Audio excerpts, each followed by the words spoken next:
الوعده وفا. ایدی که قول دادم بهتون حاضر شد. کار دست بچه های تیم هم هست. بچه ها یه اندیکاتور واسهتون شخصی سازی طراحی شده، یه مشکلاتی رو ازتون حل میکنه، مشکلاتی که خیلی ها درگیرشن. لول توش داره، ترند لاین توش داره، مولتی تایمه. خلاصه هرچی بگم کم گفتم، از دستش نگید. درود بهتون رفقای عزیز، امیدوارم که خوب و خوش و سلامت باشید. بچه ها طبق بررسی که رو کلی از دانشجوامون داشتیم، آخرش مشکل رو پیدا کردیم.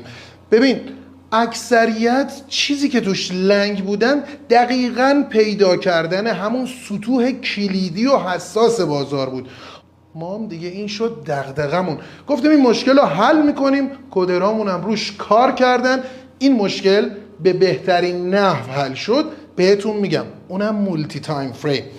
ببین فرقی نمیکنه. الان اون آخرش اون پارسیماژش رو ببینید که دیگه یادتون باشه. اون رو اون ستاره بغلش رو بزنید از تو فیوریتتون بشه که بیاد تو لیست اندیکاتوراتتون باش کار بکنید. بچه ها این اندیکاتوره در حقیقت داره چی کار میکنه؟ شسته رفتش رو بهتون بگم. همون سطح کلیدی ها رو پیدا میکنه، حمایت مقاومت رو پیدا میکنه. الان امکان داره بگی آقا اینا که داشتیم ما بوده توی این اینترنت و توی همین تریدینگ ویو.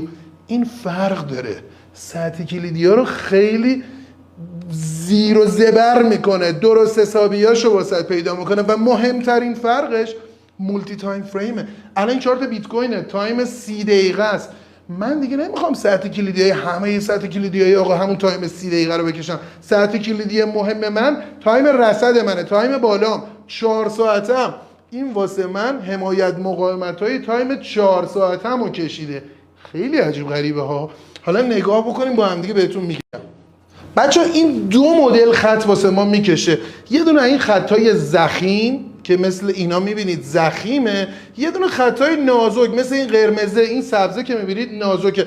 این نازوکا مال تایم فعلیتون، کورنت تایمتونه، تایم چارتتونه، و این ضخیما مال تایم هایرتونه، تایم بالاتونه، تایم رصدتونه. این نکته اول. نکته دوم بچه حمایت مقاومتی که واسط رسم میکنه اگر زیر قیمت فعلی بازار باشه یعنی حمایت دیگه، اینا رو به صورت سبز میکشه واسط، و اگر بالای قیمت فعلی باشه قرمز میکشه. البته تو اگر این اندیکاتور رو درجا واز کنی رو چارتت میبینی این خطای نازک و کلفته افتاده رو هم. به خاطر چی؟ به خاطر اینکه تایم چارتت و تایم رصدت یکیه. میری تو تنظیمات تایم چارتت، تایم رصدت تو هم تغییر میدی. الان من این کارو میکنم شما ببینید آقا جون. آقا اینجا تنظیمات من باز شد، تنظیمات اینپوت یا ورودی اندیکاتور منه. این بالاش دقیقاً 2 تا تیک داریم. این تیک هست که میگه آقا ترند لاینر رو نشون بدم. ترند لاینر چیه؟ وایسا جلوتر باهاش کار داریم. دومی چیه؟ شو ساپ اند رزیست. همین ساپ و رزیستا رو بهت نشون بدم. میزنی که آقا بله میخوام نشون بدم. دو گزینه‌های بعدی چیه بچه‌ها؟ تعدادش. میگه چه تعدادی توی این حمایت مقاومت‌ها توی تایم فعلیت نشون بدم، چه تعدادی توی تایم بالات نشون بدم.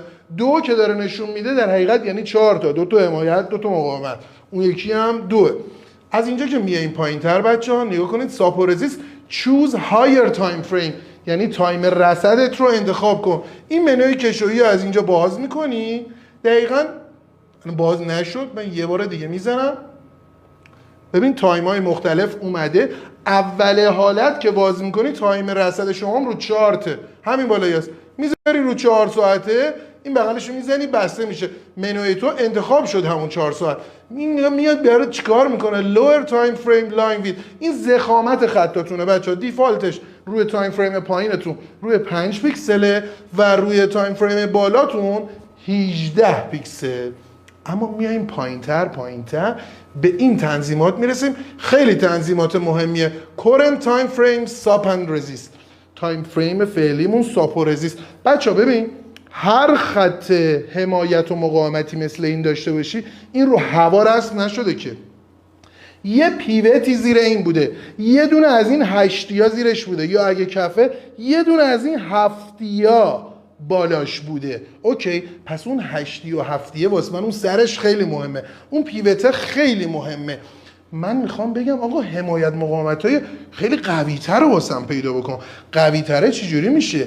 یه هشتی خیلی عجیب ایجاد کرده باشه، یعنی یه شوتینگ خیلی عجیبی بعدش شده باشه که این میشه واسه من مقاومت. اون شوتینگ عجیب یعنی چی؟ یعنی عمق این پیوت من زیاد بشه، کندلایی که چپش و راستش از این پایین ترن تعدادشون زیاد بشه. تمام اینا رو تعدادشون میای اینجا مشخص میکنی واسه تایم فریم فعلیت و واسه تایم فریم بالاترت.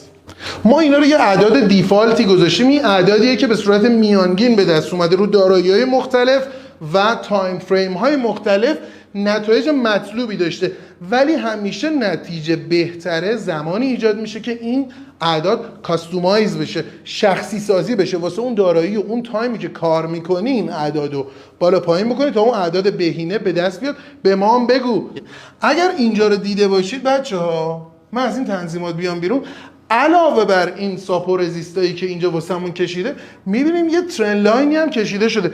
اینم من نکشیدم بالا، اینم خود داستان کشیده. چرا ترن لاین رو ما کشیدیم بچه‌ها؟ ببین شما وقتی از بین طبقات داره یه حرکت میکنی میرسی به سقف طبقه، نگرشت نزولیه مثلا، میخوای برگردی، میدونی دیگه اینجا باید تریگر ورود بگیری. یکی از تریگرهای ورود دیدن الگوی برگشتیه. مثلا یه وجی زده شده، میخوای بیای آقا بعدش این الگوی کنج که بیای باهاش پایین.